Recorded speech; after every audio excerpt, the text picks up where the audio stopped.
bendición. Las mujeres son una bendición. Así es bueno comenzar un culto, diciendo qué bendición las mujeres y las mujeres. Pero tengo que contarles que mi esposa me confesó algo atroz, algo terrible, algo que me desconcertó, que yo dije, ¿con quién me casé? ¿Cuántos saben lo que es un spoiler? Un spoiler, algunos, ¿sí? Algunos pocos. Le comento, su merced ve una película, va a la película.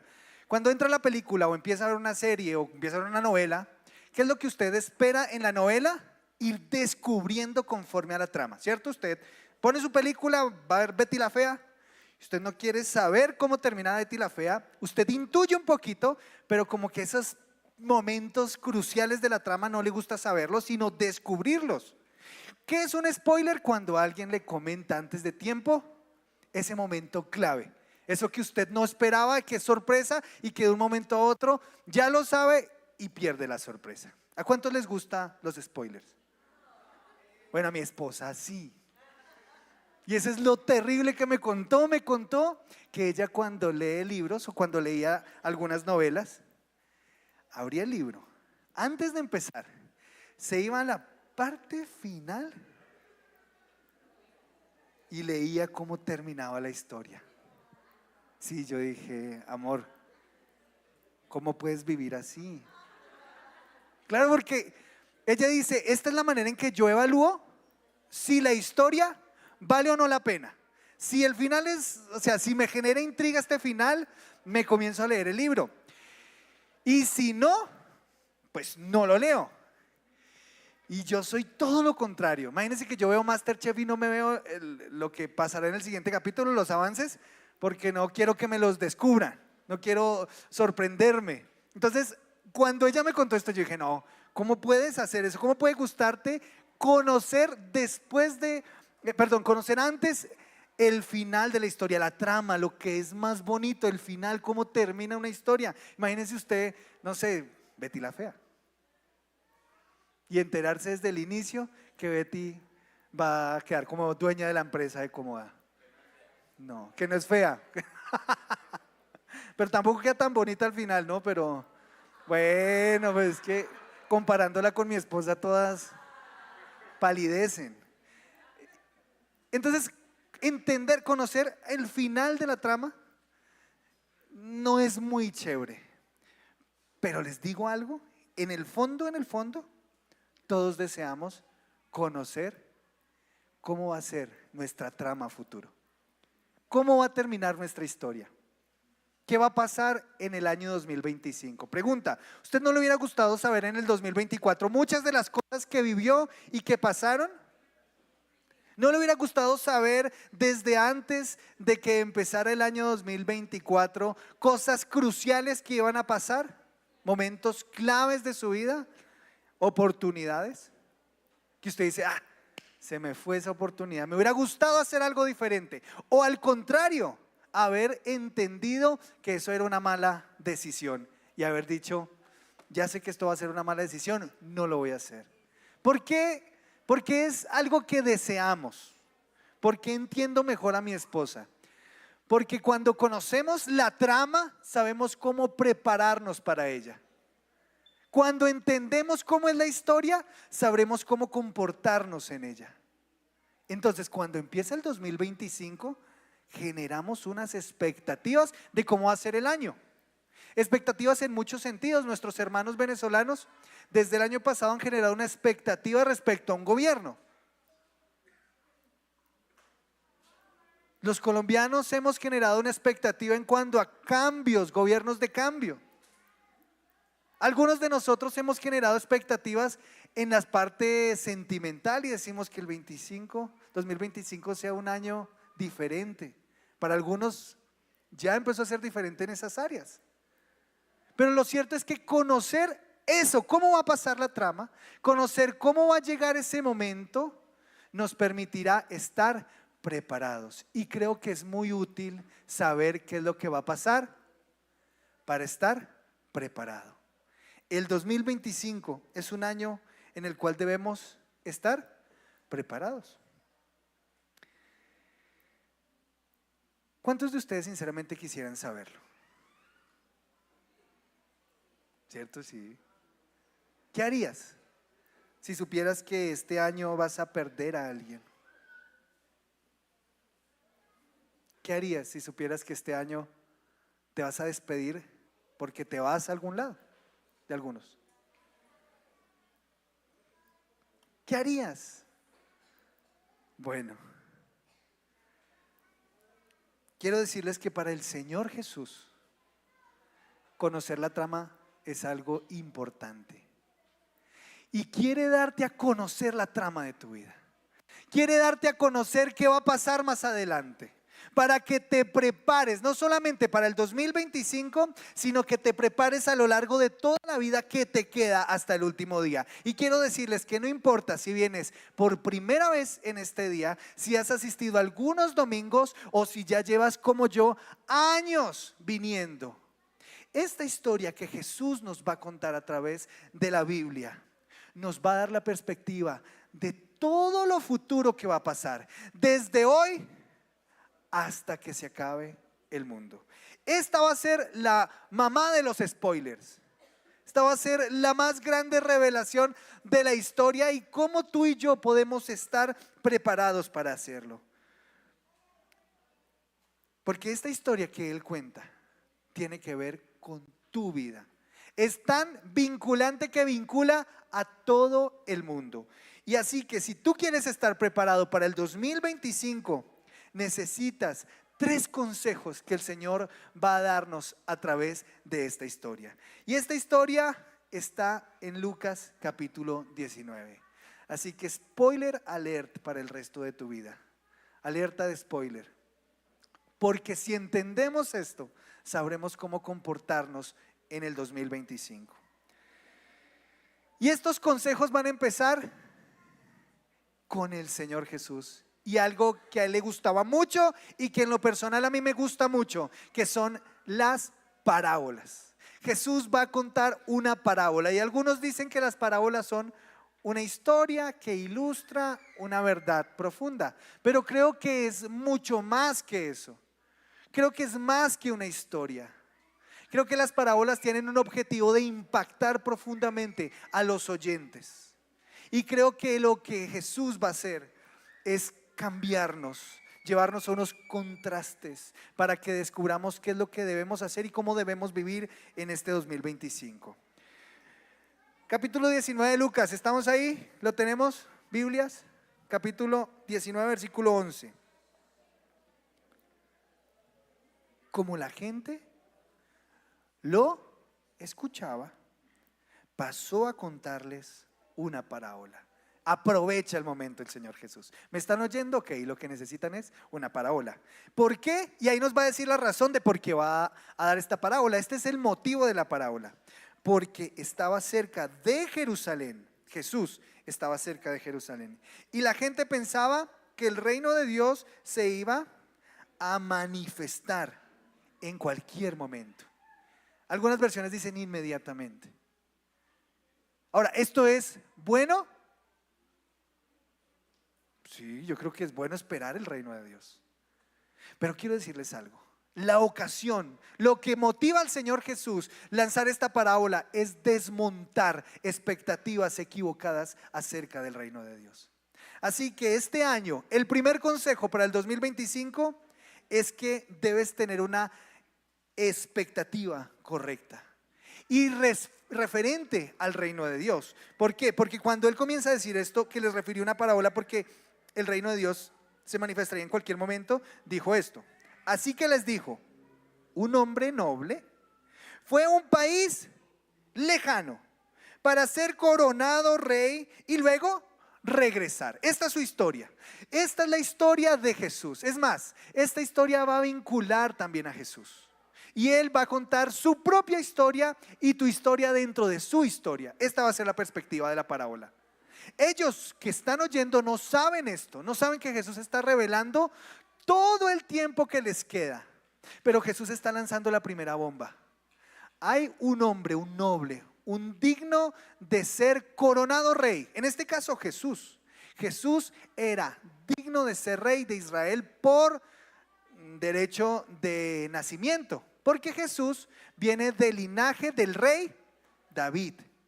Y a David se le prometió que su descendencia sería rey sobre Judá, sobre Israel. Pero en ese momento el rey no era Jesús. En ese momento había un rey que se llamaba Herodes. Y Herodes era gobernante en esta región que a Jesús le correspondía.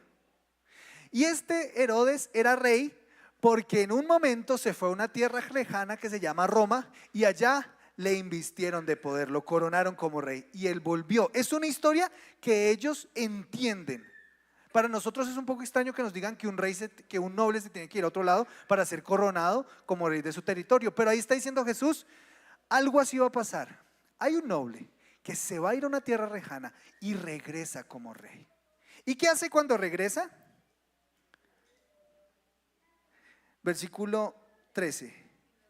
Llamó a 10 de sus siervos y entregó a cada uno una buena cantidad de dinero. La versión que su merced de pronto está leyendo ahí dice una mina. Y no es una mina de carbón, no es una mina de oro, no está jugando Minecraft. Les da una medida, un peso, una cantidad de plata, más o menos una libra de plata. Y a todos les da esta cantidad. ¿Y qué les dice? A cada uno le da una buena cantidad de dinero. Les instruyó, hagan negocios con este dinero hasta que yo vuelva. Entonces hay una expectativa en los oyentes de Jesús. La gente que está escuchando la historia que Jesús está contando tiene una expectativa frente al reino de Dios. ¿Cuál es? Que se manifestaría pronto, en cualquier momento. ¿Por qué pensaban eso? Porque estaba cerca de Jerusalén, dice. Ahora, ¿cómo llegan ellos a esta conclusión?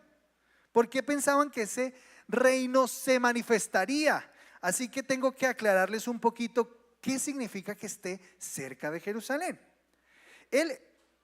Jesús estaba en una ciudad que se llama Jericó. Allá se encuentra con un tipo que se llama Zaqueo, muy linda historia. Pero cuando sale de esta ciudad, va saliendo, esta ciudad queda cerca a Jerusalén. Pero en el momento histórico en el que está esta narración, los discípulos ya tenían en su mente que Jesús era el Mesías. Para aquellos que escuchan por primera vez esta palabra, Mesías o Cristo, significa el ungido de Dios, la promesa que Dios le hizo al pueblo de Israel de un rey que gobernaría sobre todas las naciones para siempre. Un rey literal, rey de reyes. Y Jesús, saliendo de Jericó, va hacia Jerusalén. Ellos saben lo que significa eso. Ellos saben que el rey llega a la ciudad de los reyes. Allí es donde ellos esperaban que Jesús viniera a poner un trono y a gobernar las naciones. Y no solamente por la cercanía a Jerusalén, sino por el momento, porque estaban en la última semana de vida del Señor Jesús. Y esa última semana de vida lo que iba a pasar era la Pascua. Eche memoria. ¿Qué pasa en Éxodo cuando se da la primera Pascua? ¿Qué es lo que hace Dios con esa señal? Les está diciendo, es momento de salir de Egipto libres, es un momento de libertad, de liberación. La Pascua para ellos no es lo que para nosotros puede significar. Es más, cuando nosotros nos nombran la Pascua, pensamos a veces en Semana Santa, a veces en un conejo, por tanta película que hemos visto de niños. Pero la Pascua es una celebración judía que les dice, este es el primer día de ustedes, les dijo el Señor. Es el 1 de enero de ellos, la Pascua. Y en este primer mes, en esta semana en la que llega el Señor a celebrar la Pascua, la mente de la gente está, Dios prometió a alguien que sería como Moisés, que traería libertad a su pueblo. Entonces había un sentimiento político, una esperanza política, así como muchos hoy están teniendo. Hace unos días, el 10 de enero, hubo una esperanza política nuevamente, que se ocupara el gobierno aquel presidente que fue elegido por por el voto popular venezolano, pero no ocurrió. Y claro, cuando uno ve en la historia cosas como estas, las expectativas pueden llegar a caer. Pero cuando Jesús está narrando esta historia, ellos también tienen una esperanza política. Piensan que el gobierno es la solución y que Jesús va a llegar a poner un gobierno como a ellos les conviene.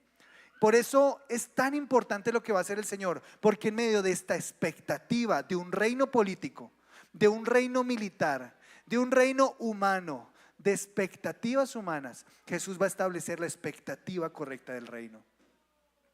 Ellos esperaban que se manifestara el reino pronto. ¿Cuál reino? Cuando ellos pensaban en el reino de Dios, no piensan como usted y yo. Cuando yo le pregunto a usted, ¿qué es el reino de Dios? ¿En qué piensa? Uno empieza como a decir, oiga, sí, ¿qué es el reino de Dios? Como que no es tan tangible, como que no es tan visible. Para ellos sí lo era. Para ellos el reino de Dios era un reino político y un reino militar, un reino establecido sobre todas las naciones. Pero en el fondo, ¿qué es eso? Un reino que se construyó de esperanzas humanas. Un reino que esperaban como ellos se lo inventaron que era. ¿Pero qué es el reino de Dios entonces? ¿O qué dice Jesús de este reino? Porque si hay algo que tiene que cambiar en nosotros en el 2025 es la expectativa del reino de Dios. Y quiero decirte que el reino de Dios no es quizás como lo pensamos. Muchos pensamos que el reino de Dios es que Dios cumpla mis sueños. Como que yo tengo estos sueños 2025, mi sueño es un mejor trabajo. Entonces el reino de Dios es que yo consiga mis sueños. Un reino que se genera, que se gesta en nuestro corazón. Pero ese no es el reino de Dios. Conozco muchas personas, amigos, que abandonaron el camino de Jesús, que desecharon el reino de Dios, porque su expectativa no fue cumplida. Entraron al reino de Dios, invitados por el Señor Jesús. Jesús los ama, los recibe, pero en medio del caminar se dan cuenta de que no es su sueño lo que Dios quiere cumplir, sino el sueño de Dios lo que Jesús quiere cumplir. Y eso genera un bajón, un cambio de expectativa. Entonces no suple mis expectativas, no son lo que yo esperaba. Entonces, ¿qué hago? Me voy a cumplir mi sueño, mi deseo. El reino de Dios no es lo que tú deseas. No es quizás como tú lo esperas. Porque el reino de Dios no se trata de tus expectativas, sino de sus expectativas. Y aquí es donde va la siguiente pregunta. ¿Cuál es la expectativa de Dios contigo este año? Dios tiene expectativa de tu vida. Dios te mira con expectativa. Él está esperando algo de ti. Él está diciéndote, bueno, Mafe, bueno, Claudia, bueno, Esteban, este año yo espero algo de ti. El reino de Dios no se trata de tus expectativas, sino de las expectativas de Jesús. Por eso cuando Él viene a decir esto dice, no, el reino no es lo que esperan, el reino es lo que yo voy a traer. Este rey trae el reino. Y el reino de Dios que deseamos no es necesariamente el reino de Dios que esperamos. Por eso cuando Él hace narra esta parábola, va a decirte qué espera de ti. ¿Qué es lo que hace este rey? Dice nuevamente que se va a un país lejano, es coronado, vuelve, pero antes de irse él hace algo. ¿Qué hace? Si usted me ayuda a leer ahí versículo 13. Lo primero que hace es llamar. Entonces, el Señor Jesús va a irse y deja establecida la agenda, lo que espera de ti y de mí en el año. Este año y de ahí para adelante. Y lo que va a hacer es que va a llamar gente. Una de las cuestiones importantes que tienes que saber es que Dios este año te está llamando nuevamente.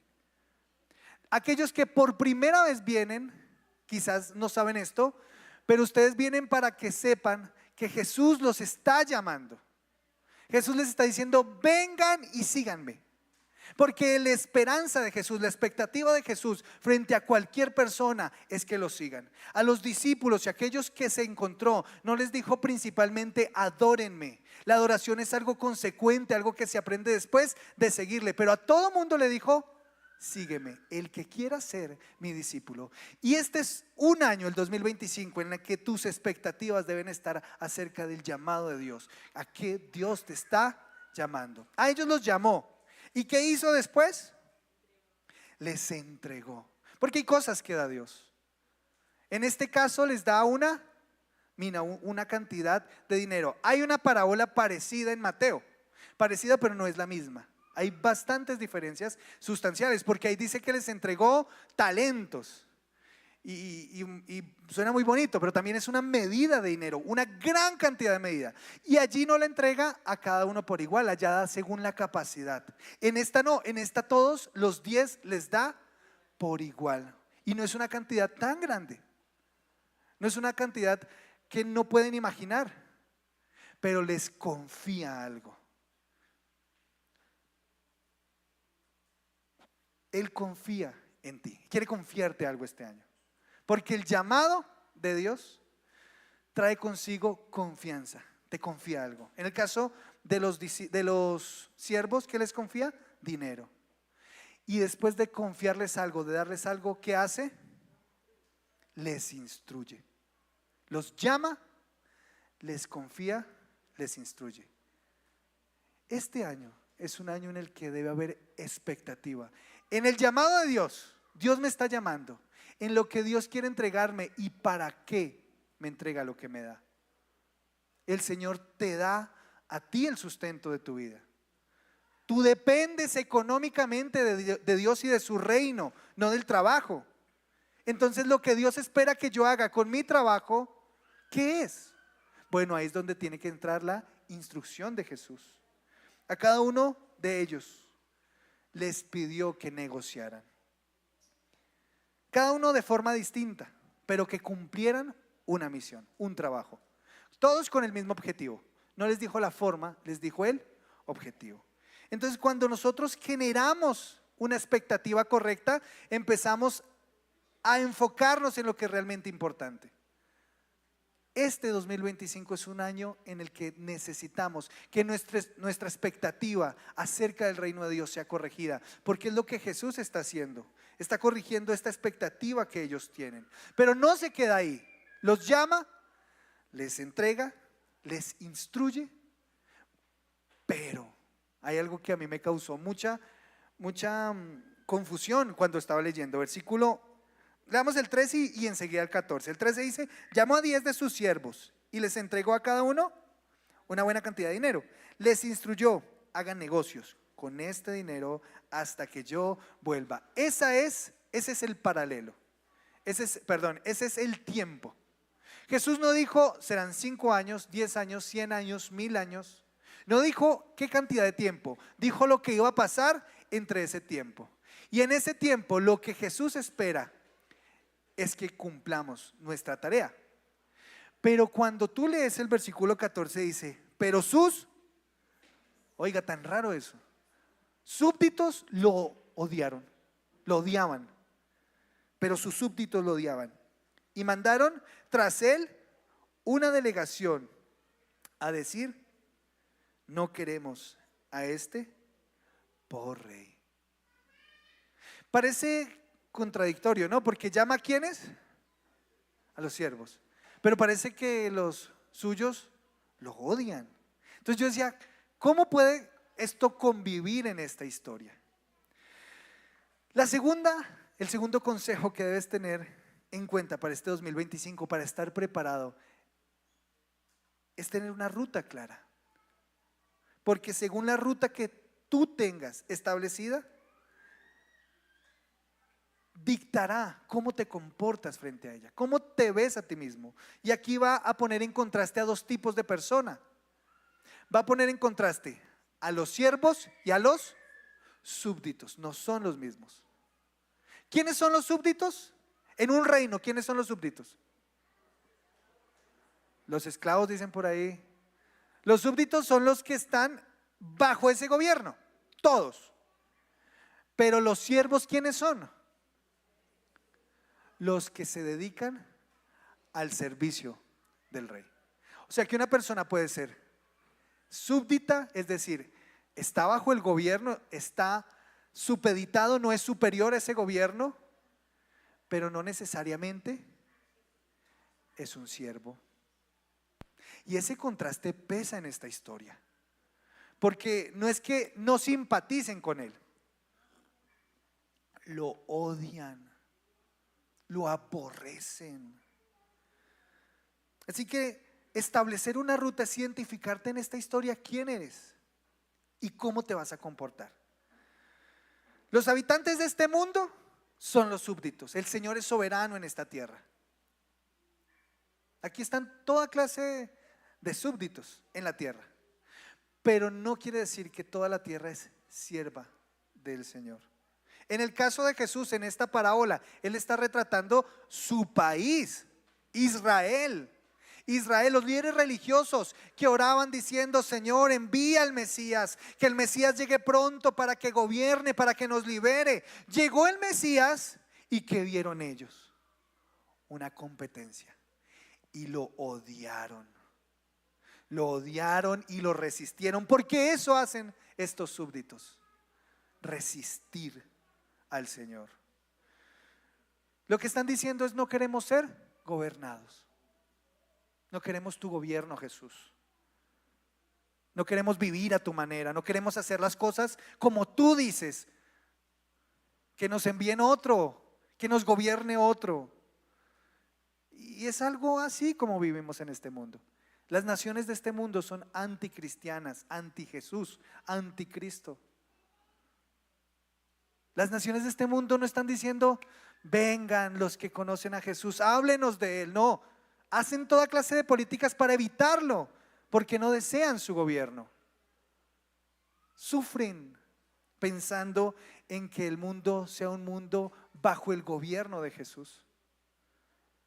Llegó a puntos absurdos y ridículos. Países donde el evangelio potenció a las naciones, hoy en día son naciones que le cerraron totalmente la puerta. De Inglaterra, Estados Unidos, Noruega. Países donde hoy dicen: ah, claro, el primer mundo. Claro, ese primer mundo es ocasión de que el evangelio transformó a la gente, pero después de un momento cerró la puerta. No queremos el gobierno de Jesús, no queremos su manera de gobernar. Esos son aquellos que resisten a Jesús. Y creo que aquí no es el caso.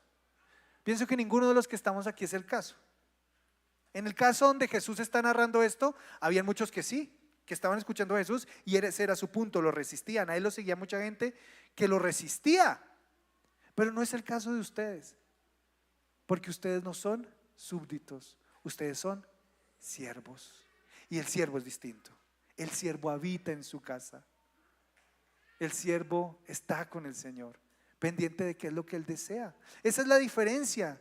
Si tú te concibes a ti como siervo, este año es un año de servicio.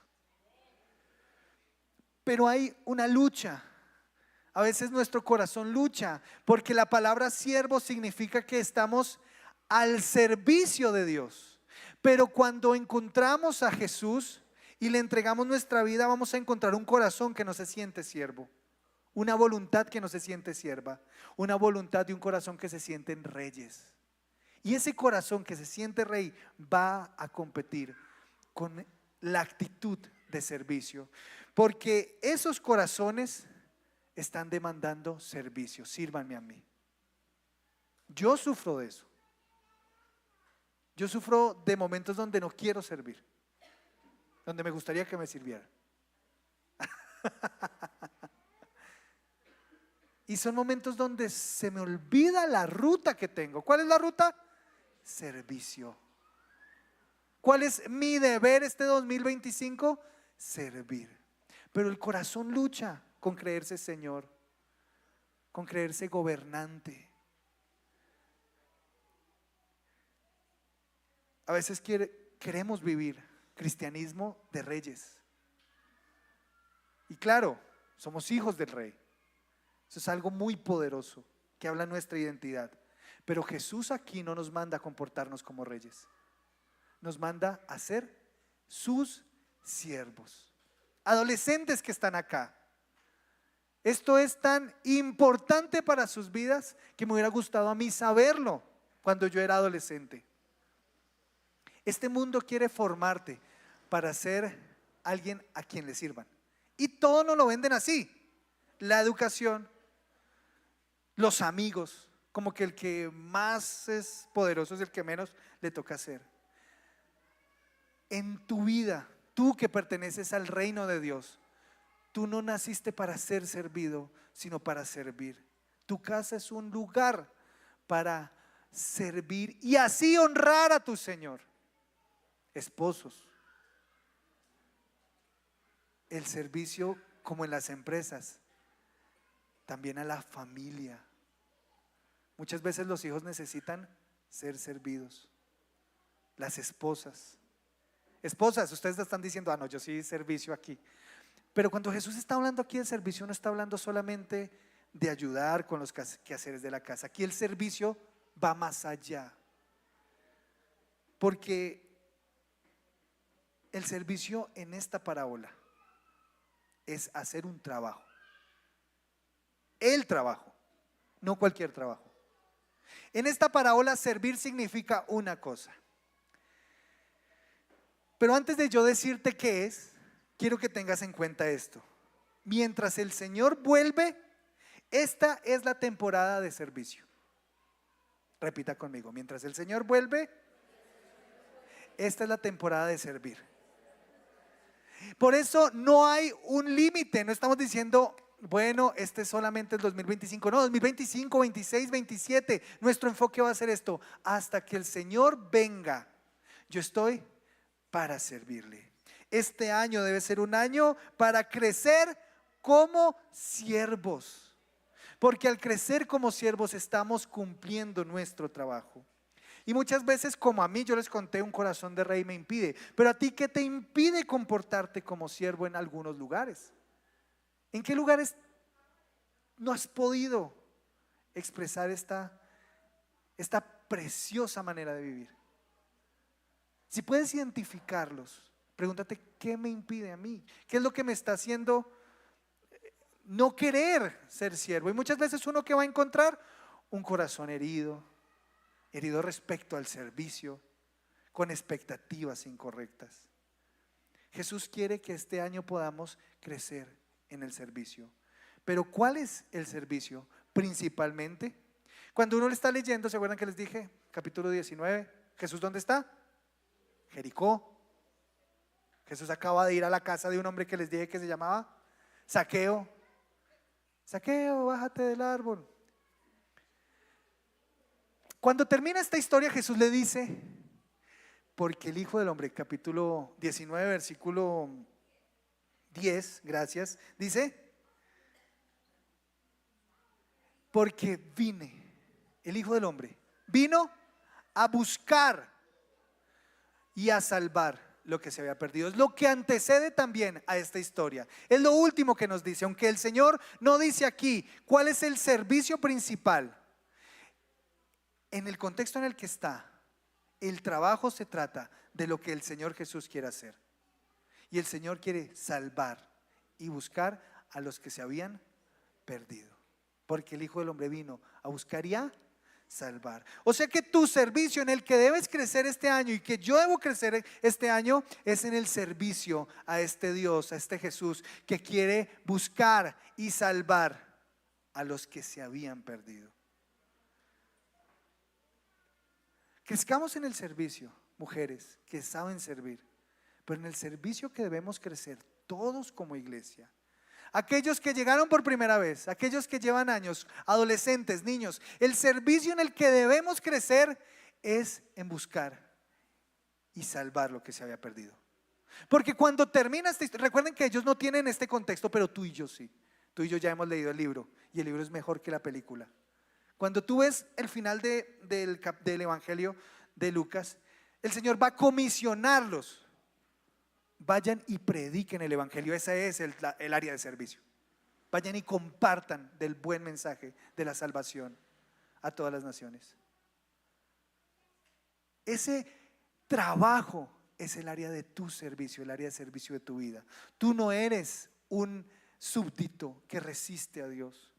Tú eres un siervo y tu área de servicio es la humanidad, la misión. Por eso en este año en el que debes considerar un consejo bueno, que es una expectativa correcta, y debes para este 2025 tener una ruta clara, que la ruta es ser un servidor, ser un siervo. Quiero que me acompañes a leer el versículo 15, porque esto se pone mejor. Él les anuncia lo que va a pasar, pero hasta este momento ellos no han experimentado el versículo 15, y tú y yo tampoco. Todavía no hemos llegado nosotros al versículo 15. Estamos en el versículo 13 y 14, siendo siervos, siervos llamados, comisionados, instruidos. Pero llega el versículo 15. A pesar de todo, esto es inminente. Todos los que estamos acá tienen que saber que es inminente. No podemos hacer nada para que este día no llegue. A pesar de todo, fue nombrado rey. Jesús. Ellos no vieron esto, nosotros sí. Así, es crucificado. Ellos lo van a ver después, ¿no? Resucita al tercer día, afirmando con esto, respaldando con esto sus palabras, que gobernaría, siendo el Dios, asciende a los cielos, es coronado. Y cuando regresó a su país, noten que aquí el Señor está en el cielo, pero va a llegar un momento cuando regrese a este mundo. Y cuando regrese a su país, ¿qué va a hacer nuevamente? Llamar. Él se va, pero antes de irse, llama. Pero cuando vuelve a llegar, llama. ¿A quiénes? ¿A los súbditos? Nah, a los siervos. Mandó llamar a los siervos, a quienes había entregado el dinero, para enterarse de lo que habían ganado. Se presentó el primero y dijo: Señor, su dinero Mira tan linda la actitud de él, porque él entiende de quién son las cosas. Su dinero, no mi trabajo. No dice mi trabajo fue el que, mi esfuerzo fue el que, no, su dinero produjo lo que usted me mandó a hacer. Esa es la consecuencia de obedecer. Su dinero ha producido, se dio garra, 10 veces más. Hiciste bien, siervo bueno. A mí me tocó el corazón esto. ¿Por qué? Porque definir qué es lo bueno, nosotros establecer qué es lo bueno, es el peor error de la vida. Cuando tú dices, yo quiero decidir qué es lo bueno y qué es lo malo. Cuando va a llegar este momento, este es el tercer consejo. Ten la meta clara. Y la meta del Señor Jesús al final del tiempo no es el dinero. Para nosotros lo bueno que es el dinero, vivir para trabajar. Yo vivo bueno, mucho TikTok, ¿no? Yo vivo para yo trabajo para vivir, no vivo para trabajar. Muchas veces enfocamos nuestra vida a considerar qué es lo bueno. Lo bueno es vivir para mí. Esto es lo bueno. Pero la meta clara te vas a quitar esas cosas que tú dijiste, esto es lo bueno, y vas a poner aquí realmente lo que es bueno. ¿Saben realmente para Jesús qué es lo bueno? El reencuentro más esperado por toda Latinoamérica unida. Tú y el Señor. Esa es la meta. Que en su regreso tú seas llamado y te encuentres con Él. Cuando tú te encuentres con Él, Él va a querer hacer algo. Es más, ¿por qué digo esto? Porque muchas veces pensamos que es el temor al infierno lo que nos motiva a estar con Dios. pero Dios no motivó a seguirlo por temor a. Dios motivó a seguir porque Él es bueno y recompensa. Y esto es lo que pasa acá. ¿Cuál es la motivación que debe llevarnos a vivir como siervos toda la vida? Que un día nos encontraremos con Él y Él quiere recompensarte lo que tú hiciste en esta tierra. Es su deseo, no es la plata, que son 3 meses de salario para una persona que gobierna el mundo, porque es lo que les da. Jesús no está esperando volver y decir, bueno, ¿cómo voy yo ahí? No, Él está esperando encontrarse contigo para decirte, buen siervo, aprovechaste tu vida. Qué bueno, cómo viviste. Ahora quiero recompensarte, porque ese es el trono del Señor Jesús. Ese es el encuentro con el Señor Jesús. Ese es el tribunal de Cristo, el momento en el que el Señor quiere recompensar. A veces vemos el tribunal como un momento de juicio, pero ¿saben una cosa? El Padre ya juzgó tu maldad en Jesús. Por eso no vas a ir al Padre a recibir un juicio a lo que hiciste esta vida, porque ese juicio a tu maldad ya lo recibió Jesús. Tú vas a ir a encontrarte con Jesús un día, un hermoso día. Nos encontraremos con el Señor y con su precioso amor recompensará. ¿Saben una cosa que es terrible de este mundo? Que llama malo a lo que es supremamente bueno: vivir como siervos. Si tú le preguntaras a alguien que no pertenece a una iglesia, le preguntaras, ¿tú consideras una vida buena vivir toda tu vida para servir a Jesús? ¿Para hacer lo que Jesús quiere? La gente te va a decir, fracasado, tu vida, desperdiciaste tu vida. Muchos amigos consideran esto, no, o sea, si yo no tengo carro, si yo no me he casado a tal fecha, si yo no ya logré una finca para descansar, si no he viajado fuera del país, estoy arruinando, estoy viviendo mal. Miren, los estándares de este mundo importan poco frente a este día. El Señor no va a preguntar, bueno, ¿y cómo te fue viajando por el mundo? ¿Disfrutaste? ¿Rico?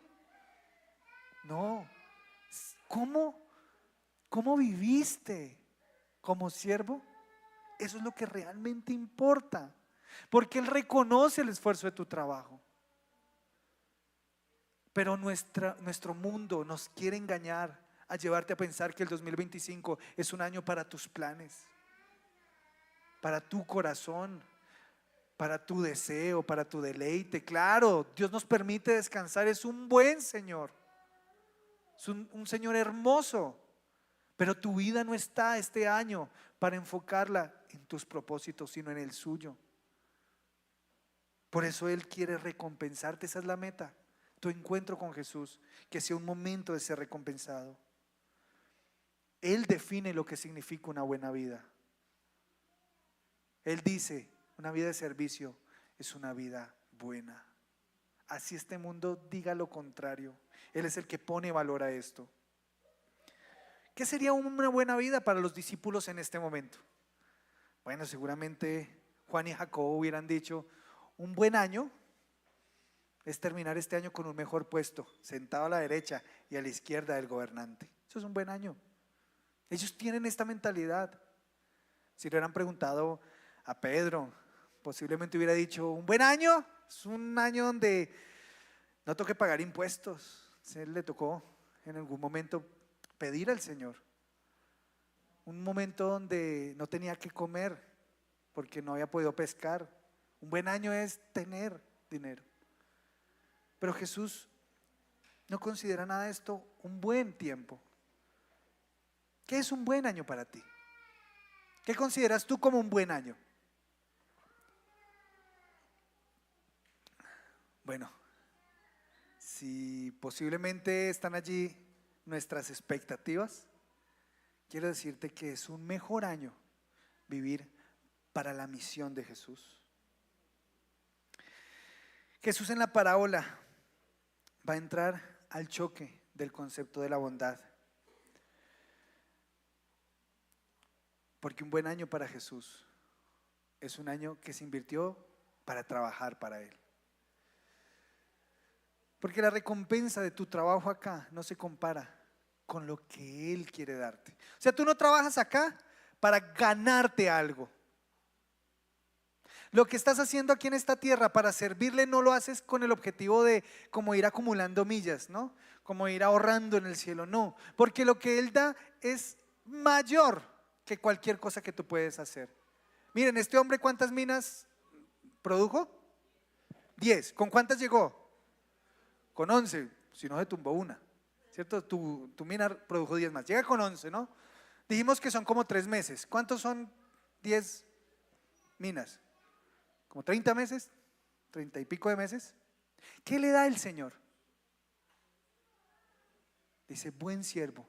Miren ahí, hiciste bien, siervo bueno, le respondió el rey, puesto que has sido fiel en tan poca cosa, te doy el gobierno de 10 ciudades. ¿Qué es lo que le da? Desbordadamente mucho más. Desbordadamente mucho más. Así que no mires esta vida con una perspectiva diferente a esta. Lo que hagas acá no se compara con lo que Él quiere darte. Pero lo que tienes que hacer acá es su voluntad. Pero esta historia les dije que se ponía buena, ¿no? La expectativa frente a lo que recibiremos. Pero sigamos leyendo, versículo 20. Llegó otro siervo. Porque esto es lindo, ¿no? 10 siervos, 10 minas. Y va a empezar a revisar cómo les fue. Porque ¿cuál es el deseo de Jesús? Recompensar. Digo, ¿cuál es el deseo de Jesús? Recompensar. Llegó otro siervo y dijo, Señor, aquí tiene su dinero. ¿Por qué? Porque cuando uno va leyendo solamente da 3 ejemplos. Perdón, me salté el versículo 18.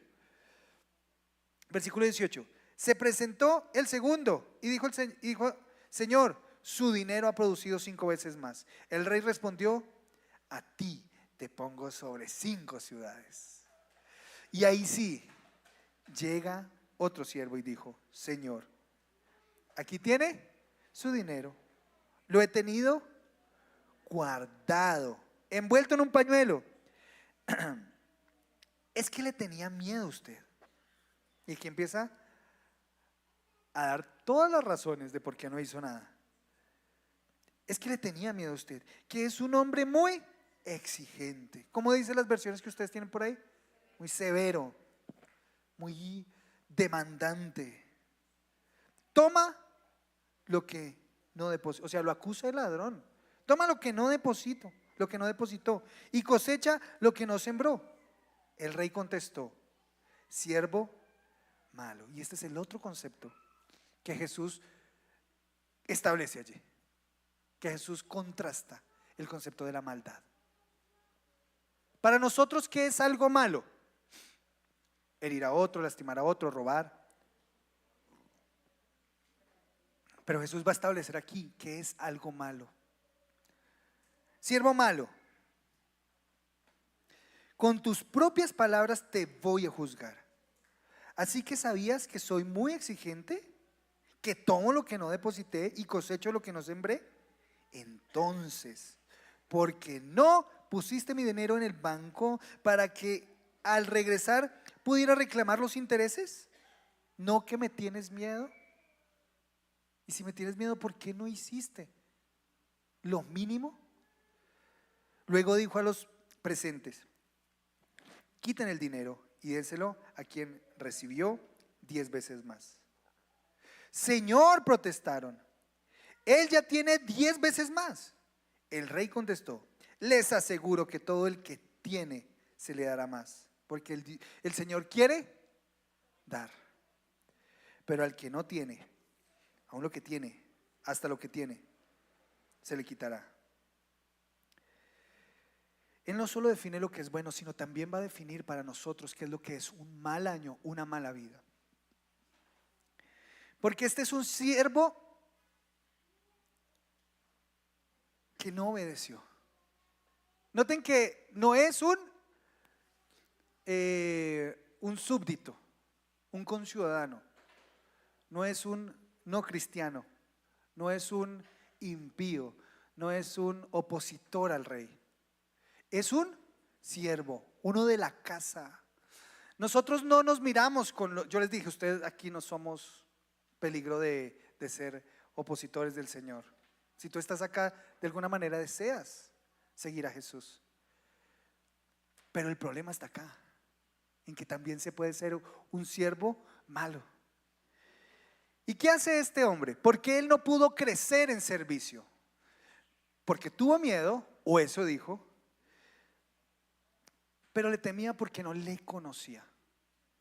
Toda la parábola vemos un mal hombre, vemos a un hombre que cosechó donde no sembró, vemos un hombre tomando lo que no es de él.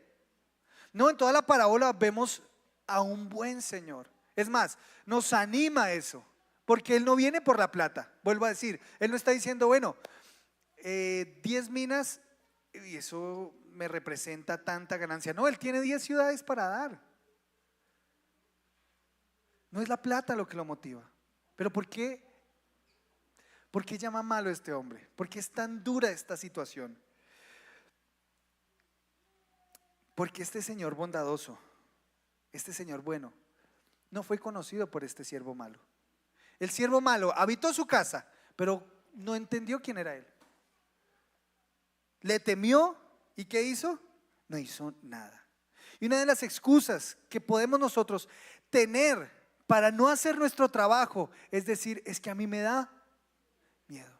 Y cuando hablamos de la misión, decimos, no, es que yo no le hablo a nadie porque me da miedo. El miedo no es una excusa. El miedo no es la excusa para no hacer nuestro trabajo. Este hombre fue un mal siervo, le llamó malo. ¿Por qué? Porque se llenó de excusas. No conoció a su Señor, lo llamó un mal Señor con lo que estaba diciendo. Y se excusó, se justificó para no hacer su trabajo. Lo malo no es herir solamente, no es lo que llamamos nosotros pecado. Es más, pecado es esto, la desobediencia. Porque ¿cuál es el punto de este siervo? ¿Por qué es malo? Porque es un siervo desobediente. No hizo lo que le tocaba hacer. El Señor le dijo, lo mínimo era que llevaras el dinero un día. Te tardas un día. Lo llevas al banco, lo depositas y por lo menos hiciste algo por tu Señor. ¿Saben por qué es malo? Es malo porque Él no utilizó ni un solo día de todo el tiempo en el que el Señor estuvo fuera para obedecerle y servirle. Por eso no es un siervo bueno ni es fiel. ¿Para quién vivió este siervo? Los demás, todo su tiempo, ¿en quién lo invirtieron? En servir a su Señor, a Jesús. Y trabajaron, invirtieron tiempo, se esforzaron, salieron después de la jornada laboral a seguir trabajando quizás. ¿Cuántos aquí pertenecen a grupos pequeños saludables? La mayoría. Ustedes son siervos. Y va a haber momentos donde ustedes van a decir, uy, pero ya es tarde. Ya no, esto ya no se puede. Y va a haber momentos donde tu llamado al servicio te va a decir, hay que ir a hacerlo. Ese es el único momento que hay. Eso será recompensado. Pero este siervo no quiso invertir tiempo para su Señor. No quiso darle un día, una semana. No quiso hacer lo mínimo. Pero sí que tenía cuando llegó a ese encuentro precioso con el Señor, en la resurrección de los muertos y aquí ese momento en el que nos encontraremos con Jesús. ¿Qué traía él? Excusas. Ahora, yo quiero aquí hacer una aclaración. Esto no tiene que ver con la salvación. Porque algunas personas dicen, y entonces como no hiciste la misión, el Señor te quita y te dice, en esta parábola no lo nombra así, simplemente le quita lo que le dio, pero no lo saca de su casa. Y se va a entender con el último versículo. ¿Por qué quiero hacer esta claridad? Porque no quiero que se genere esta idea como que si yo no hago la voluntad de Dios, entonces Él me va a condenar al infierno. Si yo no si yo no trabajo para Él, me voy a ir para el infierno. La salvación no depende de lo que tú haces para Él. La salvación depende de tu fe. Más bien, depende de su sacrificio y cómo respondiste hacia Él. Y si le entregaste tu vida, el problema es que no fue coherente este siervo. Entró a su casa, pero vivió para sí. Entró a su casa y vivió para sus propios propósitos. ¿No tenemos un poco de este siervo nosotros en nuestra agenda? Queremos servirnos a nosotros. Ese fue el problema de este siervo, que cuando llega al encuentro no llega con las expectativas, no vivió para su Señor. Se llenó de ideas de que el Señor era muy exigente. Es que Jesús es muy exigente. No se compara lo que hacemos en esta tierra con lo que Él nos da. Su sacrificio no se compara con nada de lo que tú puedas hacer aquí. Su salvación no se compara con ningún trabajo. Por eso cuando termina esta historia, termina muy fuerte. Cuando ustedes leen el final pasa esto. Versículo 27. Pero en cuanto a esos enemigos, y aquí es donde es diferente la historia para ti. Quiero decirte que esta no va a ser tu historia, este no es tu final. En esta trama, no creo que este sea tu final, ya te digo por qué. Pero en cuanto a esos enemigos míos, que no me querían por rey, tráiganlos acá y mátenlos delante de mí. Y a veces tenemos un concepto de Jesús muy sesgado. ¿Por qué? Porque Jesús, aquel que vino a servir a la humanidad, Él se llamó a sí mismo siervo de todos, vino a servir a la humanidad, ya no volverá con el manto de siervo. Él vino la primera vez como siervo. ¿Y qué te pidió a ti que hicieras? También. Pero cuando vuelva, ya no vuelve con este manto de siervo, viene coronado como el rey que es. Y el rey demanda, el rey imparte justicia. Y esto suena muy duro, ¿cierto? Ush. Pero si no hay justicia por parte de este rey, esto es un rey injusto. Y el Señor no es un rey injusto. ¿A quiénes va a traer este juicio? A los que hasta el último día dijeron: no quiero que Jesús me gobierne. ¿Ese es tu caso? No, creo que no es tu caso. Pero puede ser tu caso y el mío, el del siervo que no disfruta del día del encuentro. ¿Puede ese ser nuestro caso?